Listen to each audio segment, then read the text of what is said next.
How's it going, you crazy kids, and welcome back to my Mastering Music, Mastering Life YouTube channel.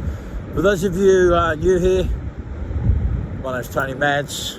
People name is Jack the Bear. I'm a master engineer and an inspirational speaker, and I'm just putting on videos here, trying to build a YouTube channel in the hope that some of you may get some good stuff out of it. Might help you along in life, whether you're an artistic creative or a studio owner operator or freelance recording engineer. Well, look, even if you don't work in any of those industries, hopefully what I put up here is going to be of some benefit. So please like, subscribe. If you find any of the content useful, please share it to some of your friends.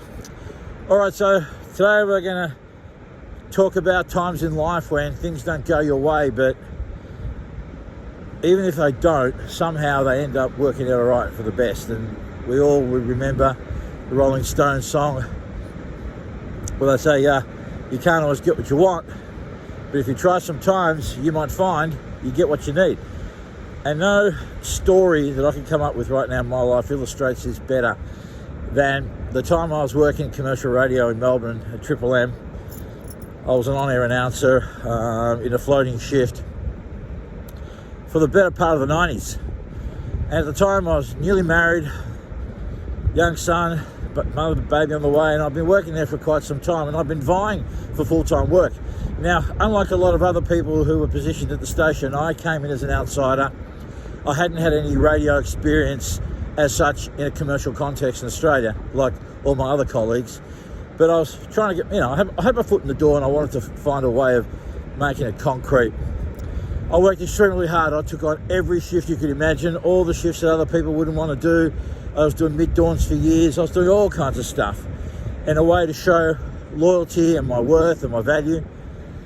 And I just kept getting overlooked for full-time positions.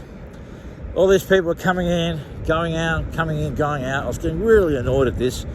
Now, Lisa, I'm the program director, said to me, look, I don't want you to worry. Something will come up, but in the meantime, there'll be plenty of work for you. Now, true to his word, he did keep me going.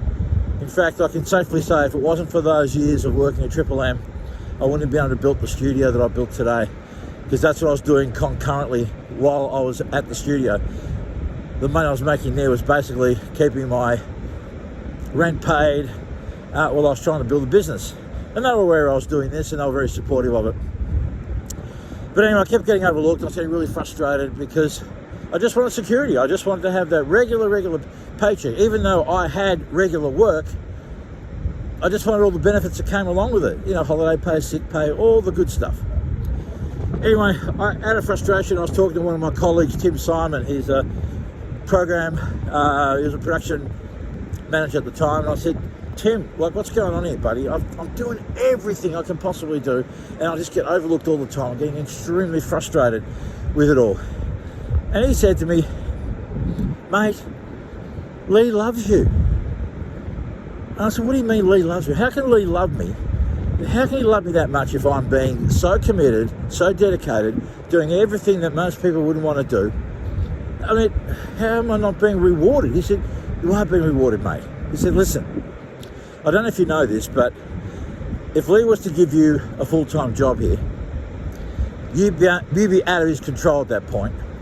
And then you'd be under the control of Ian Grace, who was the national program manager. This is a national network we're talking about. And you could be sent off to any other place in the country just on a whim. You're here one day, next week in Adelaide, then you might be in Brisbane, then you might be who knows where. And you got no say, and Lee will have no control over it. Now, Lee knows that you're settled here with your family and your kids. You're trying to build a business. He can see there's a future for you in that. And there's always going to be work for you to keep you going.